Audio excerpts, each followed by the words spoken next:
drafty windows and creaky floorboards. But the rent was cheap, and it had a weird charm I liked, a kind of forgotten elegance.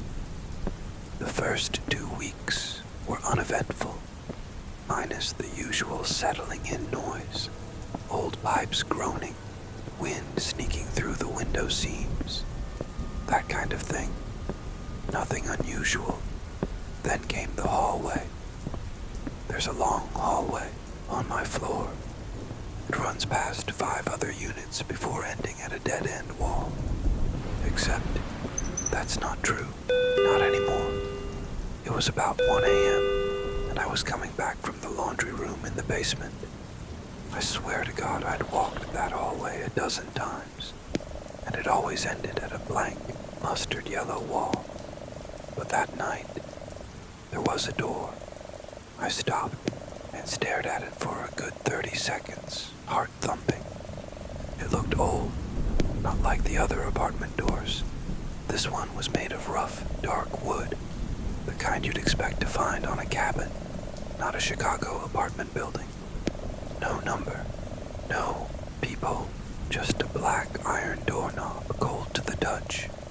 And get this, when I turned to walk away, I heard something from behind the door.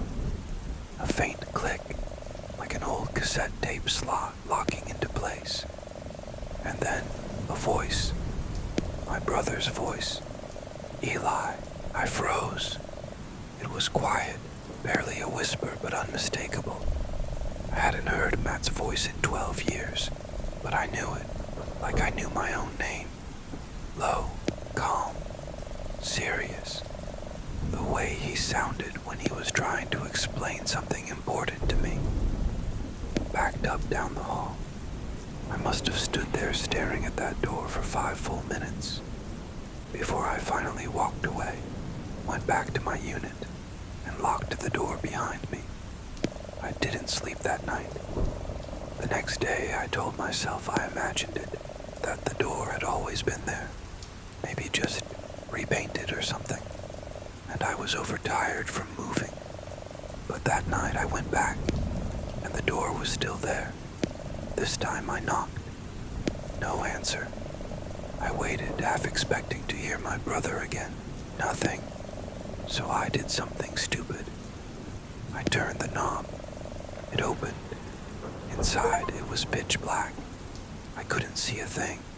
The air coming out was cold and smelled like damp earth, like a cellar that hadn't been opened in decades. Still, I stepped in just a few feet. My phone flashlight barely cut through the dark. The walls were stone. Not brick, actual stone. Uneven and ancient looking. The floor was the same. I wasn't in an apartment. I was underground. Somewhere that shouldn't exist. Then I heard it again. Eli. Clearer this time. Closer. It came from further inside, around a corner I couldn't see. And then my phone vibrated. A voicemail from a number that just read, unknown. I played it. It was Matt. No doubt in my mind. Eli said. His voice was frantic. Don't come in. Don't follow it. If you hear me again, it's not me. No matter what it says, it's not me. And then silence. Then a noise. A squelch, wet and thick, like meat being torn. A gurgle. A sharp, static shriek that almost blew out my speaker. I turned and ran. Back to my apartment. Slammed the door. Checked my phone again. The voicemail was still there. I listened to it 5 more times. Every word burned into my brain. Don't follow it. But I did. It was gone again. I don't mean locked. I mean vanished. Just a blank wall like always. I started asking neighbors, casually. None of them remembered a door at the end of the hall. The landlord told me it was a dead end, has been for decades, and then I got another voicemail. Same number, same voice, but it wasn't right. This time, Matt sounded happy, too happy. "Hey bro," he said. "I found something amazing. It's so beautiful here. You should come. You'll love it." The way he said, "you'll love it," chilled me. It was too rehearsed, too eager. That's when I knew. The thing pretending to be my brother had my number. That night I dreamed of the hallway. The door opened slowly, and something stepped out. It looked like Matt, but it wasn't. Its eyes were wrong. Empty. Not dead. Hungry.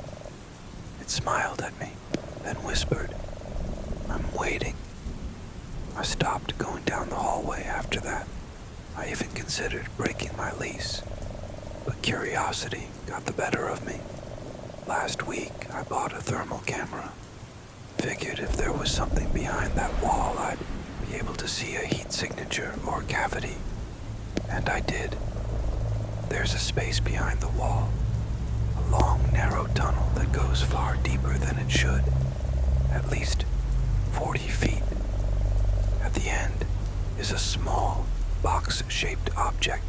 The camera caught it faintly, like it was colder than everything else. That night I drilled a hole into the wall. I know, dumb. I wish I hadn't.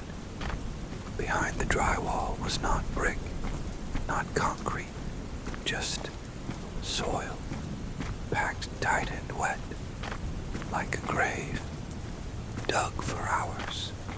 Eventually I found something hard, a tape recorder, old school, covered in dirt but still intact. The label on the cassette said only one word, ELI. My hands shook as I played it. First static, then breathing, then my brother again. But he wasn't talking to me. He was sobbing, whispering something over and over. "Don't open it. Don't open it. Don't open it." Then screaming, horrible, primal screaming. Something growled, something big, wet, teeth and limbs and rage. The recorder cut out. I buried it again, sealed the wall, didn't sleep. Haven't really slept since. Then, 3 nights ago, I got the final voicemail. This one wasn't a voice. It was a sound. Dragging. Chains. A wet shuffle. Breathing that wasn't human. Then, right before it ended, 3 words. Not Matt's voice. Deeper. Hungrier. Almost there, Eli. Now, things are getting worse. My lights flicker constantly. I hear footsteps in my apartment at night. Slow, deliberate steps. Like something dragging itself across the floor. My reflection smiles at me when I don't. My cat refuses to go near the hallway. And the wall, it's changing. It pulses like it's breathing. Sometimes it leaks. A black, thick liquid that stains the floor and smells like copper and rot. I tried pouring concrete over it. The next morning, the concrete was gone.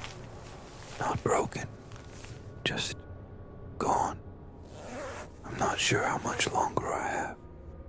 I've been trying to move out, but every time I pack, something goes missing. My keys, my wallet, my sense of time. I think it's getting closer. I think he's getting closer. But here's the worst part. Sometimes I hear tapping inside the wall, just once or twice, soft, like knuckles on drywall. But last night I heard 5 taps, then a pause, then 5 more. I looked it up. It's Morse code. It spells one word, hungry. If anyone's reading this, don't try to find the building. Don't come looking for the door. If it wants you, it'll find you. I think it found me through him, through Matt, and now it wants me too. If I go missing, check your voicemail. You might already have a message. And if you hear someone calling your name from the dark, don't answer.